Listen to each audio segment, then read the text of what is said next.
जब कोर्ट से या फिर पुलिस थाने से कोई समन आता है तो समन को देख के कलेजा मुंह में आ जाता है, धड़कनें तेज हो जाती है।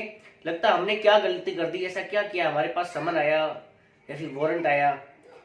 तो नमस्कार, मैं एडवोकेट कृष्ण राठौर जंजीला। आज मैं आपको बताऊंगा समन क्या होता है, वारंट क्या होता है और ये कब कब आता है।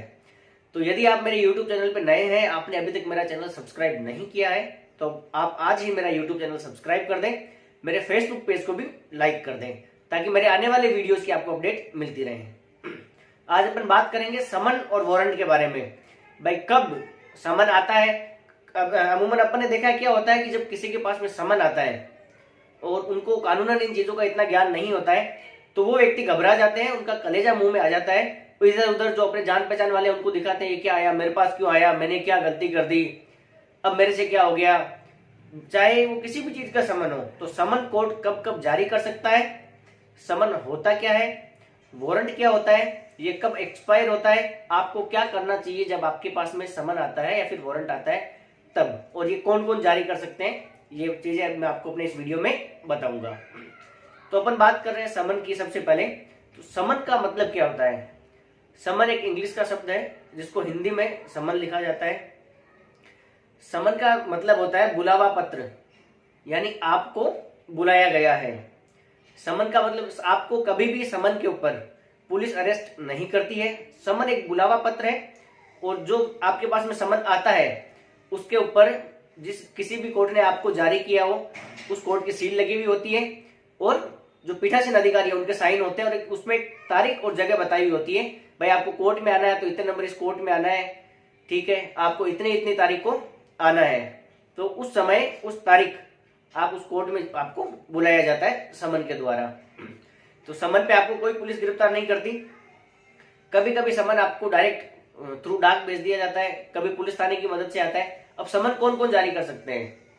समन कोई भी कोर्ट जारी कर सकता है, समन पुलिस वाले जारी कर सकते हैं कुछ मामलों में, और कुछ मामलों में जो आयोग है, अलग अलग आयोग है, वो भी समन जारी करते हैं। तो जब आपके पास में समन आता है उसमें आपको एक तारीख दी हुई होती है, बस इस तारीख को आपको यहाँ पे आना है। अब समन किसको जारी होता है? कोई अभियुक्त है उसको समन जारी हो जाता है, कोई यदि गवाह है, कोई साक्ष्य है, तो उसको बुलाने के लिए भी कोर्ट समन जारी करते हैं, और यदि कोई डॉक्यूमेंट प्रोड्यूस करना है तो उसके लिए भी कोर्ट समन जारी करते हैं। तो ये हो गया समन। समन बुलावा पत्र है, समन में आपको ज्यादा घबराने की जरूरत नहीं है। और उसके बाद में आता है वारंट। वारंट क्या होता है?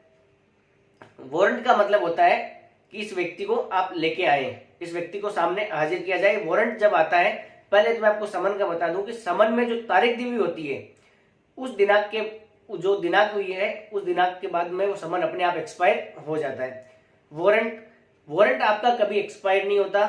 वारंट तब तक एक्सपायर नहीं होगा कि उसको जारी करने वाले कोर्ट ने या तो उसको कैंसिल नहीं कर दिया हो। यदि कैंसिल कर दिया उस वारंट को तो वो अपने आप एक्सपायर हो गया, या फिर उसको एग्जीक्यूट करवा दिया हो तो वो हो गया अपने आप एक्सपायर। उसको एग्जीक्यूट नहीं करवाया है, अपराधी पकड़ में नहीं आ रहा है, 5 साल 2 साल 10 साल 20 साल, वारंट अपने आप एक्सपायर नहीं होता है। समन अपने आप एक्सपायर हो जाता है जो डेट दी हुई उसके बाद में। वारंट जारी किया जा सकता है, किसी भी अभियुक्त को जारी किया जा सकता है। इसके अंदर भी जनरली दो चीज होती है, बेलेबल वारंट और नॉन बेलेबल वारंट। तो जनरली कोर्ट आपको पहले वारंट जारी करता है, कुछ मामलों में तो आपको कोर्ट के सामने हाजिर हो जाना चाहिए, अपनी बेल करवा लेनी चाहिए।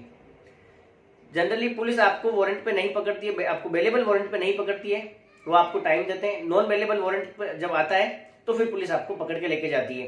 तो जब भी वारंट आए तब आपको कोर्ट के सामने हाजिर हो जाना चाहिए, अपनी बेल लगा देनी चाहिए, आपको बेल करवा लेनी चाहिए। वारंट किसी भी अभियुक्त को जारी किया जा सकता है, साक्ष्य को जारी किया जा सकता है, और कोई भी डॉक्यूमेंट प्रोड्यूस करने के लिए भी वारंट जारी किया जा सकता है। और जब वारंट जारी किया जाएगा तो उसके ऊपर भी कोर्ट की सील होगी, और वो पूरा रिटर्न में होगा। कभी भी वारंट कोई भी ओरल में, या फिर कोई व्यक्ति आपको आजकल फेक ऐसा जैसे नोटिस फेक बना के चल रहे हैं, बहुत सारे ऐसे फ्रॉड के तरीके हैं, उस पर मैं एक अलग वीडियो बनाऊंगा। तो आपके पास में रिटर्न में आएगा, कोर्ट की सील लगी हुई रहेगी और पीठासीन अधिकारी के साइन रहेंगे। तो ये अपन ने दो चीजें समझी, समन क्या है और वारंट क्या है। समन में आपको घबराने की कोई जरूरत नहीं है। वारंट आता है तो आपको फिर लीगल एक्शन में जो आपके खिलाफ हो रहा है आपको उसका जवाब देना चाहिए। यदि आप साक्ष्य है तो आपको कोर्ट में जाना चाहिए। आप समय पे चले जाए, नहीं तो पुलिस आपको पकड़ के लेके जाएगी। और वारंट अपने आप कभी भी खत्म नहीं होता है, समन अपने आप जो उसमें तारीख है उसके बाद खत्म हो जाता है। वारंट पे जब आप बेल करवाते हैं, बेल करवाने के बाद में उस बेल की आपको एक तहरीर दी जाती है, वो लेके जाते हैं और आप संबंधित पुलिस थाने में देते हैं। जब पुलिस गिरफ्तार करके नहीं लाई और आपने वारंट पे बेल करवा लिया, वो चीज बता रहा हूं मैं, तहरीर आप संबंधित पुलिस थाने में देते हैं, तो फिर वो आपको परेशान करना बंद कर देते हैं कि हाँ भाई इन्होंने बेल करवा ली, कोर्ट के सामने चले गए, तो वो अपने आप एग्जीक्यूट हो गया वारंट। तो ये छोटी सी जानकारी आपको कैसे लगी आप मेरे को कमेंट करके बताएं, और यदि आप मेरे यूट्यूब चैनल पर नए हैं तो इसको चैनल को सब्सक्राइब कर दें। नमस्कार, जय हिंद, जय भारत।